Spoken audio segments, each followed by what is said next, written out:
am Canadian, and we have a leader who is probably attempting to be the most politically correct leader in the world. And I'd love to hear your response. If you had his ear for 5 minutes and could present very simply to him where he might be going wrong.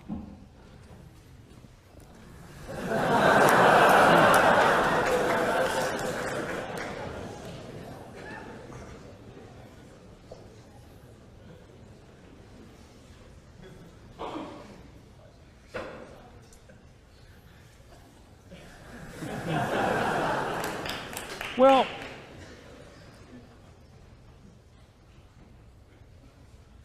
I guess I would ask him to consider the possibility that his emphasis on tribal inequality might, if there's any possibility that he can see any ways that that might do more harm than good. Because my sense is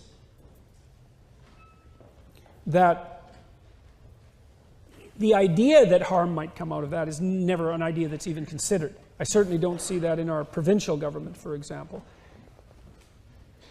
See, I see that the initial low-resolution act of dividing people into their tribal groups in that manner as something that can do nothing but bear evil fruit in the long run. And the people who do that think, no, that's how we're going to rectify historical inequities. It's useful, if you have a theory, to think through the worst possible consequences of its application, right? It's a good antidote to ideological possession. It's like, well, just for a minute, imagine that your theory could go spectacularly wrong. What would that look like? This is one of the things that's so great about the way the Americans set up their political system, because it was never utopian. Their idea was, look, we're probably going to be governed by half-wits who are not any smarter than we are. It wasn't, we're going to set up the perfect system. It's like, how can we ensure that if we're governed by half-wits that are no smarter than us, that we won't end up in hell? Right, and hence the balance of powers and all of those things. And so they were very sophisticated, and as good Englishmen should be, because they were basically good Englishmen, right?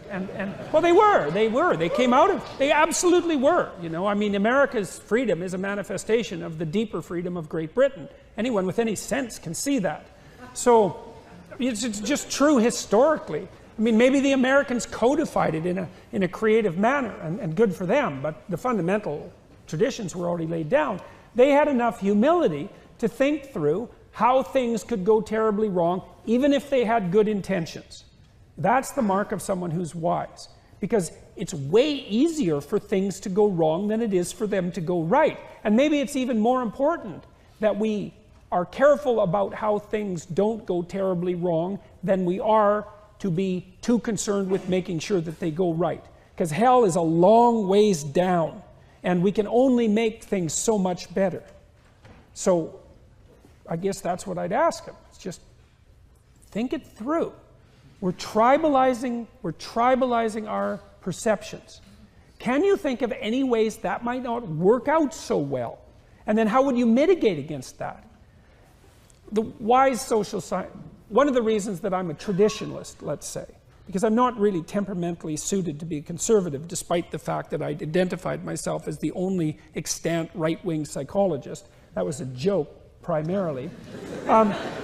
Is because one of the things that wise social scientists know and attempt to transmit to their students is the probability that your well-meaning intervention, say at a clinical level or an epidemiological level, will have the positive outcome you intend and no other is zero.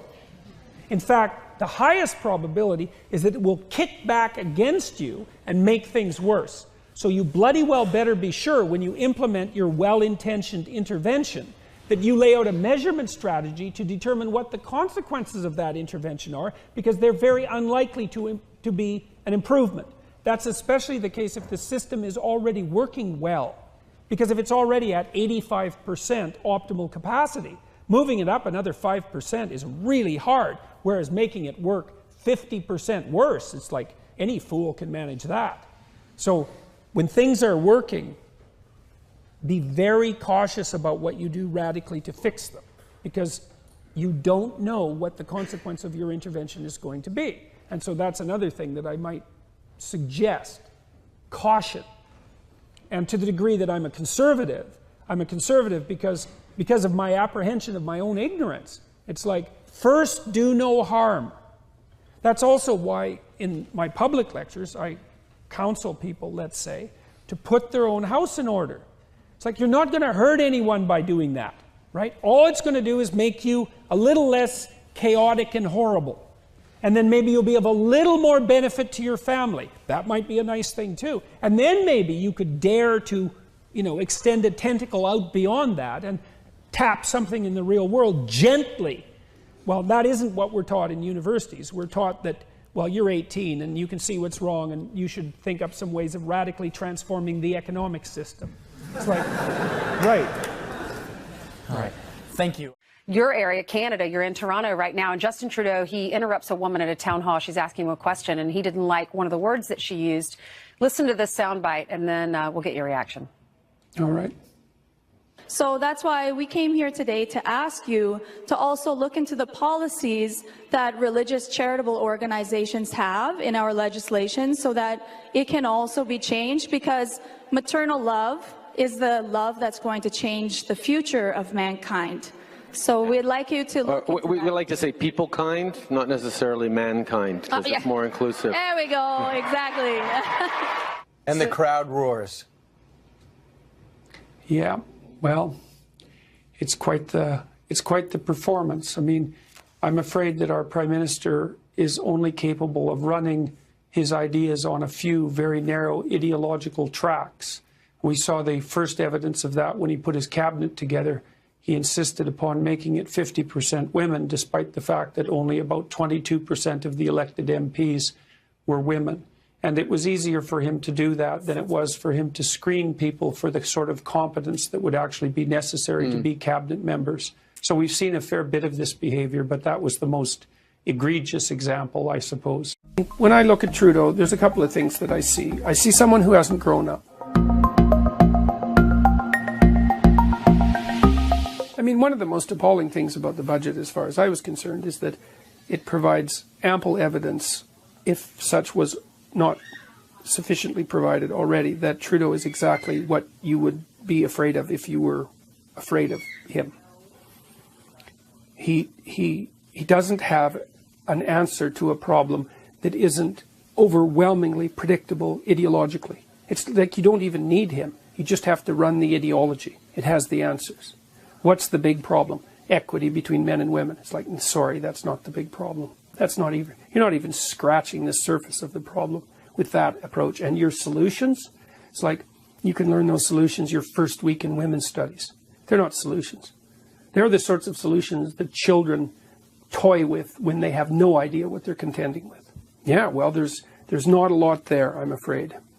Fixing these complex systems is unbelievably complicated, and you're likely to make them worse when you're mucking about with them haphazardly, right? And so it's way easier just to do this. Trudeau said it back in, wasn't it 2016? Why are half the cabinet women? Because it's 2000 and, was it 16 or 15? Yeah. Well, it's almost impossible to overstate how shallow that comment is, and how not only shallow, but it's also casually malevolent in an unconscious sense, because he had a job to do, which was to evaluate his MPs thoroughly and skeptically and pick the best people, period. But that isn't what he did. He said, oh, well, it's 2016, so I'll appoint half women. It's like, well, everybody gave him a pass on that, and so here we are. Now we have a budget that's equity-focused. Yeah, well, good luck with that. When I look at Trudeau, there's a couple of things that I see. I see someone who hasn't grown up. So he's Peter Pan. I see someone he knows how to behave in public. That's one thing you can say about him. He's got that easy charisma and charm that comes from being good-looking, being from a favored background, the favored background that he's from. He's got by on that.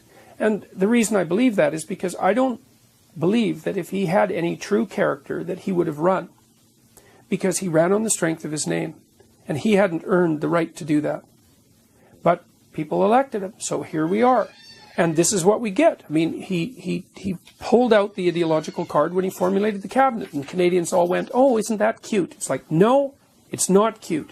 It's not acceptable. And I could win, and then I could fail, and that seemed like a really stupid strategy. I talked to some of the people that I'm communicating with on a regular basis. I've talked to them about this quite regularly. I thought about running in the last Liberal leadership race. Then I thought about running in the last Conservative leadership race. And then I thought about running when all this fell apart, you know, provincially, because I think Kathleen Wynne is an utter disaster. I think she's the most dangerous woman in Canada.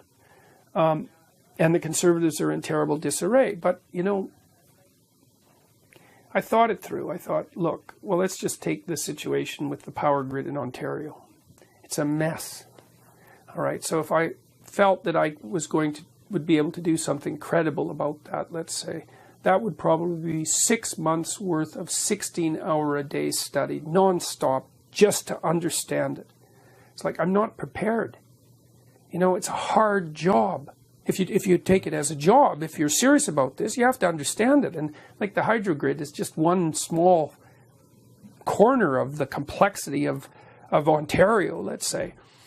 I thought, well, I could throw my hat in the ring, and it would make for an interesting political. It would make for interesting politics. But then I could win, and then I could fail, and that seemed like a really stupid strategy. And then I'd also have to stop doing everything else I'm doing, and that doesn't seem advisable at the moment. You know, because I think I've thought about politics my whole life, ever since I was 14, even younger than that. And I've always made the same decision, which was to work at the psychological level, essentially, rather than at the political level. For me, it's the right level.